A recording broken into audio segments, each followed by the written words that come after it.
Hello, everybody. It is Professor Parish, and we are on Module 5 of English 122. We're nearly halfway there. We're over halfway there, right? So we're over halfway here at the point. It's crazy. We only have about, we only have this module and then a couple modules left after that, 4 or 5 left afterwards. So it's crazy. We're at the halfway point of the course. So I want to talk about Module 5. There's actually a lot due this week. So I want to make sure that we go over everything for you. We do have Veterans Day off on the 11th, so that's helpful, especially if you're trying to get some stuff done. But in the meantime, let's go ahead and talk about Module 5. So we are rounding out poetry this week, and we're also starting drama. So I'm going to be honest with you all. The longer I've done this short semester class for English 122, the more I've realized that the last paper of this class takes a lot of time. And so I want to give you guys as much time as possible. So we don't spend a lot of time on paper 3. And there's a couple reasons why. So we've kind of flown through poetry, which not a lot of people like poetry. So you're probably okay with that. But with drama, we don't spend a lot of time on it because of a number of reasons. The main one being that SIC has a lot of drama courses. We have Intro to Theater, Theater Appreciation, which is Theater 121. We have Intro to Drama, which is Theater 243 or English 243. There's 2 different sections of it. And then we also have Theater Practicum, and we have other courses too that outline theater and go over different dynamics and play elements. So this class is really just an introduction to the genre. It's really just a basic intro to the genre. And if you like drama, I would highly encourage you, if you're an English major or someone that's majoring in education, take English 243 Intro to Drama. If you really like that class, take it. If you need an elective, take it. Take Theater 243, take Theater 121. If you like drama and reading plays, those are excellent classes, and they'll go more in depth with the genre itself. But for our class, we're just going to focus on the basics, right? So this week we're rounding out poetry, and we're also starting paper 3. So it's kind of crazy. We've only had 2 weeks to work on the poetry paper, but it's okay. You'll get to revise it. Don't worry.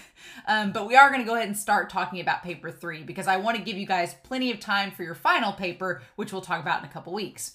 So for this reading this week, there are a few sections that I want you to look at. And these are mostly, if you look at the page numbers, they're mostly 1 to 2 page sections. So even though it looks like there's a lot, there's not a lot of reading. Not a lot. So there's reading a play on pages 1141 to 1162. That's probably the biggest section. And then tragedy and comedy, modern theater, evaluating a play. Those sections you can just skim through, look at the terminology that's going to be on your quiz. And then writing about a play is pages 1830 to 1840. And it's just trying to help you kind of figure out ways that you can construct papers where you evaluate plays the most effectively. So the good news is, because we have a lot to do this week, there is no discussion forum.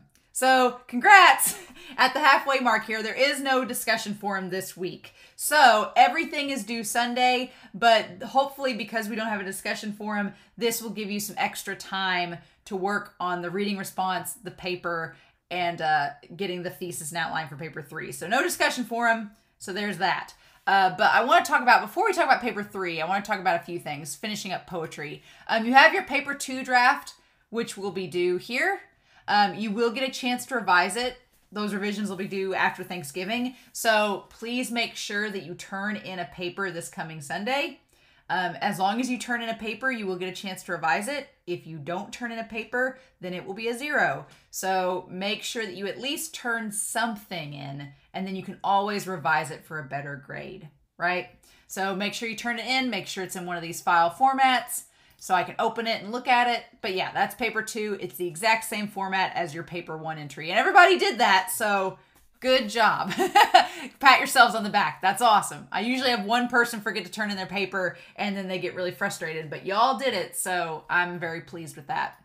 The poetry exam is the same format as our short story exam. It's just 25 points. There is no time limit. I don't know if it'll let me preview it. Maybe it will. Yeah, so if you look on here, there's a matching section. There is some short answer sections, and that's it. There's 5 questions. There's 4 questions. It's very short. There's 3 fill in the blank short answer questions. and then there's a matching section. So make sure that if it says give an example, a lot of you in the last section defined terms, but you forgot to give examples. So make sure that you give an example if it asks for it. And you can kind of see down below, right? But yeah, the exam should be very quick, should be very easy to do. It's open book, so you shouldn't have any problem with that. So then the reading response. Now, here's the thing with the reading response. I am going to change this, actually. I am going to change this. Yeah. And I'm going to change this in real time so y'all can see this. So, all right, here's the thing. I normally don't do this, but let me alter this just a second.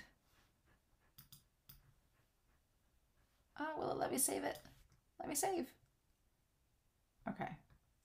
I want it to let me save it, but I'm not sure if it will or not. All right. We'll go back. Maybe it will. Okay, so I'm looking at reading response number 5 again. Maybe it'll let me save it. Okay, I'm going to go back and edit it after this video is over, but it says you can't use it with the plays you use in this reading response are ones you can't use for paper 3. Since we're in the short semester class and you don't have as much time on this paper, yeah, if you choose a play from this section, you can use it for your paper. So I will allow that because we are so short on time with this. So your reading response is that you choose 2 plays and you compare and contrast them and answer the questions below about them.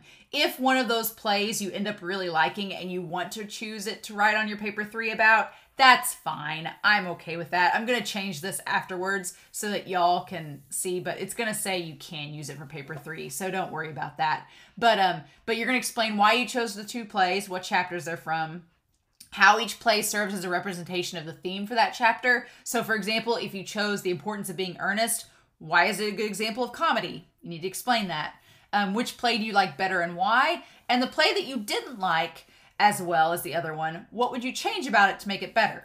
So those are pretty easy questions, but I will change that with reading response number 5 after this video. But yeah, if you want to choose one of those plays and use it for paper 5 or paper 3, that is fine.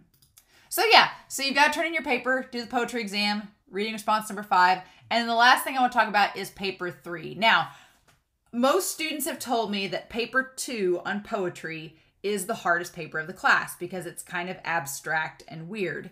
But most students tell me paper 3 is the easiest because it's pretty cut and dry. So for paper 3, your options are you can either write your own 1-act play, which means it's just 1 act, 1 long scene. It has to be 3 pages, but it can be a 1-act. And it has to look like a play. It has to look like a script, have like the characters, the dialogue, the action scenes. It has to look like a play that's in our textbook. It can't be like a novel or a poem. It needs to look like a play. So if you want to be creative and do that, you absolutely can. You can be creative and do a creative writing option for this. But if you want to be more traditional, then you can choose to analyze a play from our textbook, and using the elements of drama that are discussed in our book, you need to answer the following questions. What genre does this play fall into? Is it Shakespeare? Is it ancient Greek? Is it modern? Is it a comedy? Is it a tragedy? What is it? 2, what terms from our drama chapters apply to it? So what can you tell me? There's lots of terminology in our textbook about the drama chapters. What can you apply to this play? And then 3, what is the purpose of the play and the overall significance for the reader? So for example, with modern theater, the idea was that people were tired of reading plays about royalty. Most modern theater came out during the Great Depression, and so they were tired of hearing about the rich upper class society when they were all poor and struggling. So plays started to have characters that reflected the type of characters that were found in real life. So the purpose of a lot of plays were to connect to the common everyday person. So that could be the purpose of the play that you read. If it's ancient Greek, what's the purpose of it? So I just kind of want those answers explained in your paper itself. The paper has to be 3 pages, double-spaced, 1-inch margins, legible font. Should be an essay format with an intro and conclusion. You do need to cite your textbook because you're talking about the terms from it. And if you choose any other sources, you need to cite those as well. So if you have a play in mind like Hamilton that is not in our textbook, you can use it as an example for this assignment, you just need to cite Hamilton itself. And then it has to have a separate works cited and in-text citations. And we'll talk more about those as we get closer to our paper 4.